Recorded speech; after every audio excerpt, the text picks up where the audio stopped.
Hello and welcome along to another episode of this FM22 One Club story from Hemel Hempstead Town with me, Daniel. It's part 15 of the Tudor Times today, and we are back and we're struggling a little bit. We've fallen away from the playoffs as we might have expected late on in the season, but now we face 3 of the top 7 in succession. Crucial games against 4th place Carlisle and 7th place Bromley in today's episode.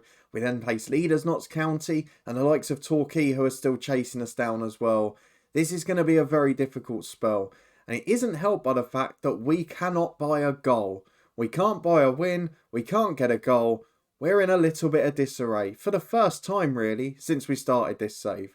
So if you're looking forward to seeing if we can put things right and how things are going on and off the pitch, please do put a thumbs up on the video. Subscribe down below for daily FM22 content from 2 long-term stories. Of course, we stay on the beta schedule till the end of tomorrow. We've got 11:30 videos at Hemel Hempstead, 3:30 for the head coach. And then from next week, we're going to be back on our normal schedule. 3:30 every day, both stories rotating. And will this one start with a transfer special or with the playoffs? That's what I want to know. Of course, you can find the links to anything you've missed in the eye above and all of the playlists and Twitch channel too. Please do come and follow us over there. We've got regular live streams from FM22, including tomorrow morning before I head off to a big FA Cup game. But let's get cracking with Hemel Hempstead today, because this promises to be a really important episode. Basically, we have to break the duck and get a win today in one of these games. Probably the Bromley one if we want to get into the playoffs this season. I don't think it's going to happen now, and I did say this was going to happen later in the year, albeit it's happened far later than we expected, and as a result, relegation is a long distant worry. We haven't even got to think about that really. However, if we do have a poor finish to the season, we could drop off a little and look like a sort of bang average mid-table team. Let's crack on though by looking at the schedule. It is now 6 games without a win. We have not won a football match since that humbling at Gateshead. They did go and batter Boreham Wood, ironically, in the next round, so maybe not as bad as it looked. But of course, Boreham Wood relegated in this save too. However, the biggest thing is the goals. 1 goal scored in 4 matches. That was an equaliser against bottom side Guiseley. And we haven't really looked like winning. The only game we were very good, to be honest, was the Eastleigh game. We got outplayed against Darlington. We were better than Eastleigh. You saw the Aldershot match on camera, and Guiseley was a nothing performance. So you were with me for Woking and Aldershot. The Guiseley goal was scored by Keon Marsh-Brown, who came back into the team. And then back-to-back 0-0s. I've given Sedende a kick up the backside, because in that game we dominated against Eastleigh, he missed a crucial pen. And if he'd scored that, it could have been a very different story. You never know what then would have happened at Darlington. The good news, though, we're still defending really well. So we might be 8th in the table, but if I go and show you the stages here, we have conceded the 4th least amount of goals this year. And if we consider what that actually means, it's the top 5 and us that have conceded less than 40 goals this year. And we've only conceded 30. It's a brilliant effort. In terms of goals for, though, we are one of the lowest scorers in the division. Yes, it's because we're not committing so many players forward, but it's also because, if we're being completely honest, our centre-halves and keeper and our holding midfielder Ochieng are better than our attacking players, and that's the long and short of it. So we know what work we've got to do this summer. I'm confident I can turn us into a top 7 side next year, but I don't want to risk the financial side. And as I mentioned in the last episode, the first time we've run a whole season at break even with a semi-pro club in non-league. I'm not letting that go. We might even have to look at sales at some point. But let's have a look at the first game against Carlisle, because it should be a really promising one. I don't know if we're going to get a youth intake today, but the expectation is that it's going to be pretty poor. We're going to close down Magnus Norman. We're going to go and pick the team, because this is crucial to our playoff hopes. These next 2 games will define us. If we can't get a win in the next 3, we're out of it. Let's pick the 11 I'm going to go for today. We'll be back in a minute to run through it. And this is what I've gone for. The reason being, it's virtually as close to back to the drawing board as it can be. The only one that's not really in that mould is Brian, who's in on the right for Marsh-Brown, who both of them haven't been great in recent matches, to be honest. I'm giving Sedende to kick up the backside, so he's going to play up front. Neither Roberts nor Brown-Sterling have been able to step up just yet, so there's no one really putting pressure on him at the minute. And I've gone for Oliver Turner in the middle, but I have dropped him to a support duty for these next 3 games. I thought against the top sides where we're going to get overrun anyway, let's have a little bit of an experiment and see if it works out. So our 11 in full for this match is Gregory between the sticks, really coming back to form now, thankfully. Simpson and Carson the fullbacks, with Kopekwa and Harbottle at centre-half. Ochieng, Mantum and Turner, probably on paper the best midfield three, though Turner hasn't always delivered this year. And then Bryan, Dobson and Sedende the front three. And to be honest, at the moment, Dobson's the only one of them in form. So let's go and get into the first game at home to high-flying Carlisle. They beat us comfortably at their place earlier in the season, but with 3 changes made to our lineup, and them under pressure to make it into the playoffs. Are we going to be able to cause a shock? I doubt it, but let's see if we can at least score. And it's a very good Carlisle team. Of course, Darryl Clark, the manager, but the likes of Corey Whelan, Rod McDonald, Kelvin Meller, so many familiar names. Zach Clough even, in a number 10 role, a former wonder kid in this game many, many years ago. But it is littered with top-class talent. We are definitely underdogs for this one. So what we're going to do, pump the fists, tell the lads to do it for the fans, show them what you're capable of. And I just want to get another result. If we could get a score draw, I would see it as progress after the last game. We're 13 points behind Carlisle. Realistically, they're already in the playoffs. They're chasing second place or third, trying to get themselves out of that quarter-final. And maybe we're trying to sneak back in. Whether we can or not is a very different question. We're not conceding, we're solid at the back, but we've really lost our attacking threat. Could this be the moment to change it? A top-class free kick from James Dobson and a very good save from the Carlisle keeper to get that ball onto the woodwork. We really are just starting to grow a little bit now, but still no real goal threat, is there? As Turner picks it up in the middle, he's been mugged in possession. I'm undecided on Turner. Technically and on paper, he's one of the best players we've ever had, and he's still one of the best in the squad. But he has constantly underperformed this year, and I don't feel like I can offer him a new deal. Might just be one of those ones where it's the wrong club and the wrong player. They just don't match. We're going to tell the lads we're pleased with the performance though, because we've edged the half. We've looked defensively very solid against a good Carlisle team. But we haven't got a goal threat, and we have to accept that that needs to change. I'm going to change Turner back to an attacking duty because it's just not working. It's not making any difference to his performance. I think it's just him.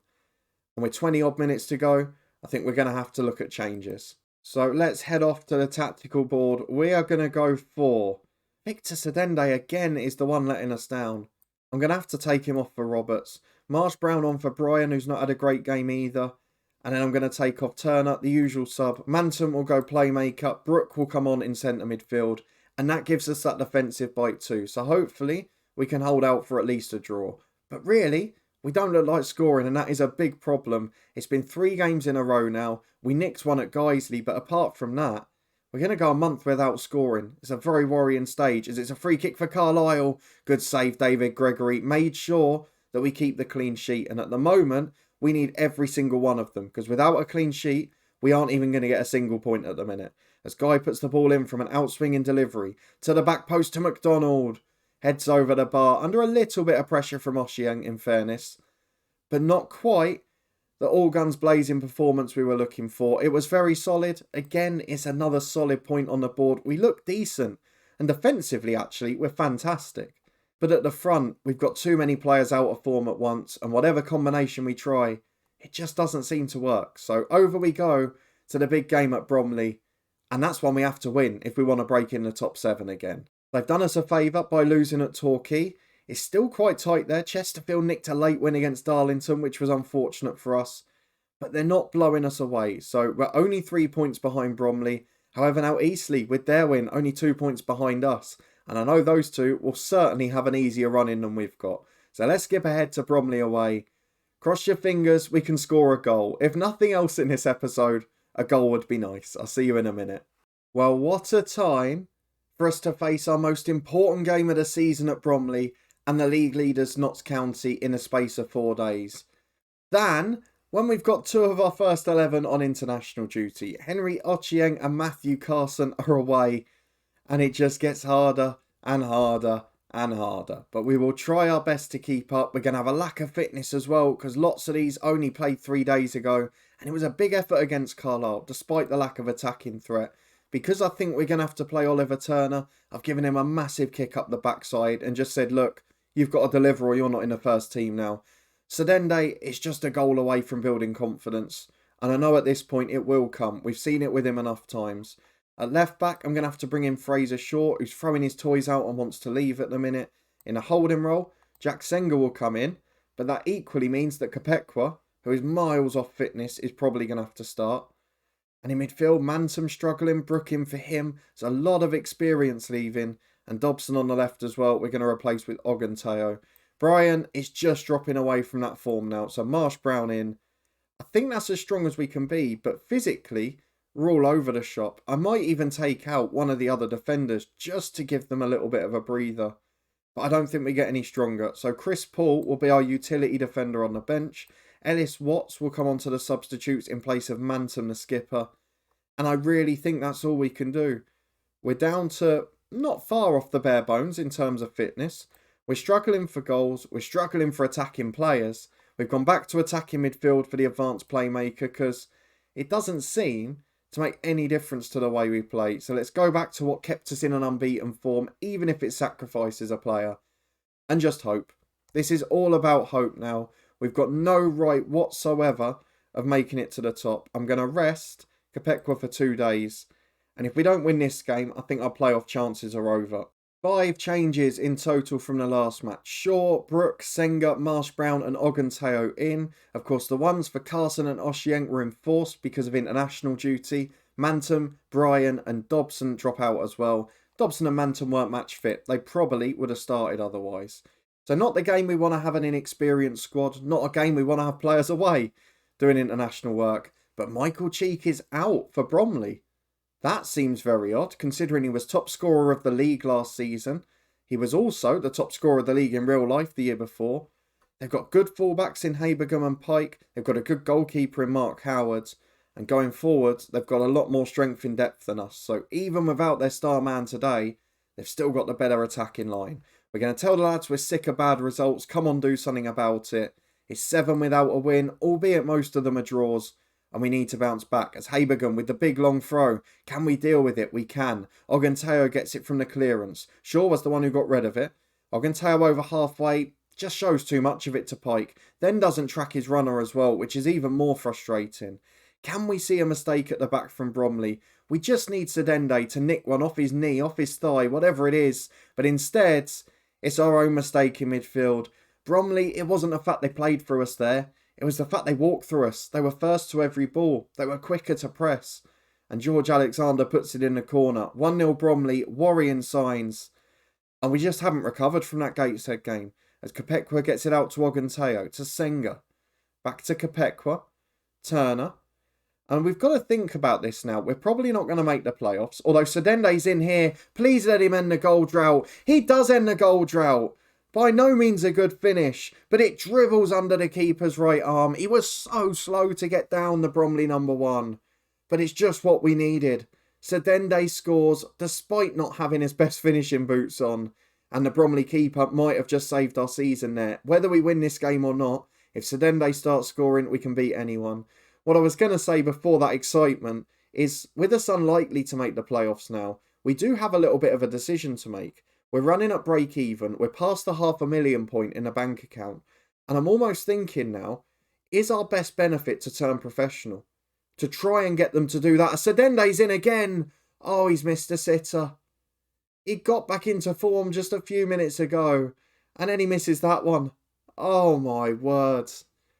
But I just think if we go professional, going back to the previous subject, maybe these young players can start to train every day, can start to improve more quickly. As Bromley are in again, Parker's going to score. A simple knockdown from the goal kick. Fraser Shaw at left back, just not good enough. And we know that is our weakest area in the squad is fullbacks. Because one, they're not really having good games consistently at the back. But more importantly, as supporting wing-backs, they're not offering a huge amount going forward. So if we can get an upgrade in the fullback areas and up front, I think we go a long way to resolving our problems. However, I am looking at this at the moment and thinking, we're still playing well in most games. We're still on top in a number of them. We're just a couple of pieces of the jigsaw away. So should we stay semi-pro, get those players in, maybe gamble on the wages a little and try and get up? I don't know. I'm really caught between the two at the minute. I think I'll end up taking a long-term view because I'm normally disciplined enough to do that. But the way we've fallen away this season, although we never expected to be up here, is disappointing. As Whiteley goes over the top, Parker's in again. The back line are absolutely knackered. And Simpson and Kopekwa at half-time, I think I'm going to have to take them off. None of them can move. You can put Harbottle in that bracket as well. 2 of the 3 are going to have to go. And at the break, it's 2-1 to Bromley. It looks like it could be more. And when we don't have those first defenders fit, I think Ogunteo's just picked up a knock as well. We're in real trouble. So, Ogenteo will have to come off. He'll be replaced by Ellis Watts. I think that's the only move we can do. Carruthers will come on for Kapekwa. Senga will drop in for centre-half. And then at right back, Simpson replaced by Paul. We're not strong enough to make those changes, really, without impacting the quality of the team. But at this point, I'm opting for fitness first, because I think it gives us a better chance. Let's get into the second half. We've given the lads a kick up the backside. But I don't think it's enough, as David Gregory takes a goal kick. His first poor spell for the club as well. And that we didn't ever see coming, the way he was playing, as Howard's got the ball in goal for Bromley. Chance to play over the top. He does just that because they've had great success doing it. And again, Parker knocks down for Sangare into Alexander. Gregory, I'm not sure he's covered himself in glory there. I know it's gone between Paul and Senga missed the header to start with anyway.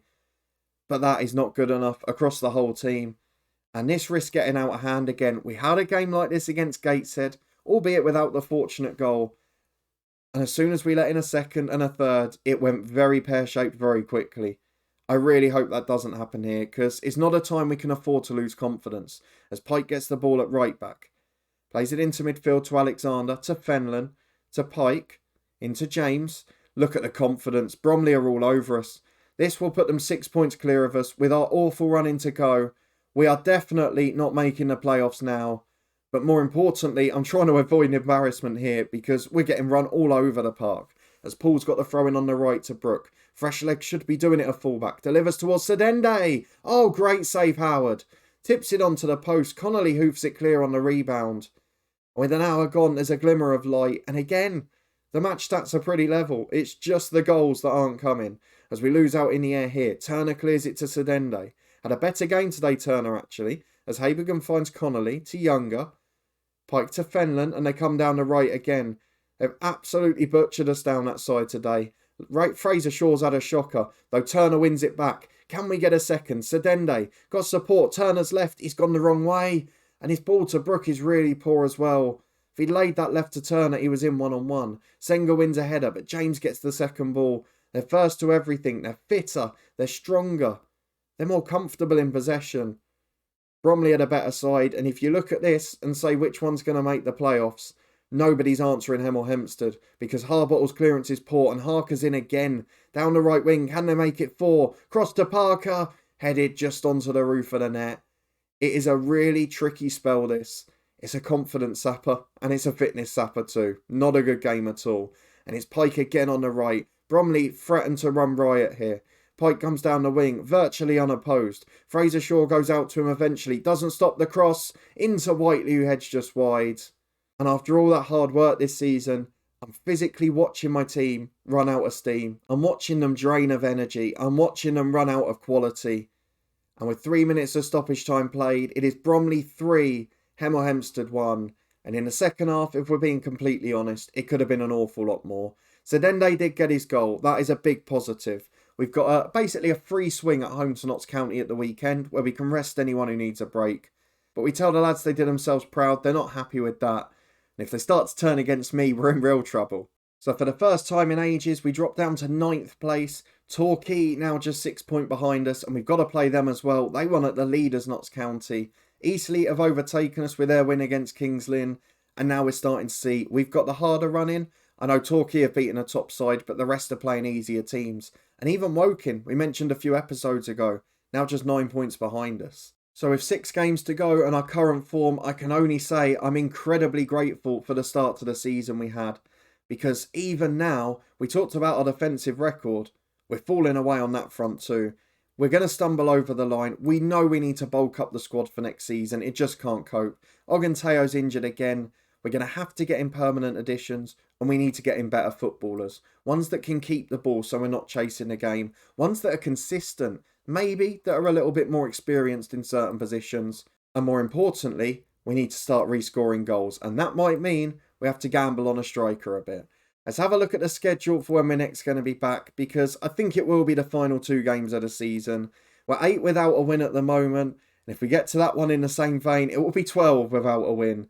Definitely the worst spell we've had as Hemel Hempstead Town manager, and maybe another argument for the fact that team cohesion is so important this year. We talked about it when we were winning games regularly. Well, we could argue we're finding it just as hard to get out the rut. The dynamics in the club are pretty good considering the position we're in, but nowhere near where we'd normally expect them to be. And between now and that final episode of the season, we have got 4 incredibly tough games coming up. So they're going to be difficult to get any victories in. If you're looking forward to seeing how we finish the season tomorrow, please do put a thumbs up on the video. Subscribe down below and turn that notification bell on for daily episodes from 2 long-term stories. Final day of the beta schedule tomorrow. Although if we've just got an end of season review and we're not in the playoffs, I might extend it for one more day on Monday. And then from next Tuesday, we will be back on our usual schedule. 3:30 every day, 2 long-term stories rotating. And keep your eyes peeled for FM Mobile from Tuesday too. Another new release I'm very much looking forward to.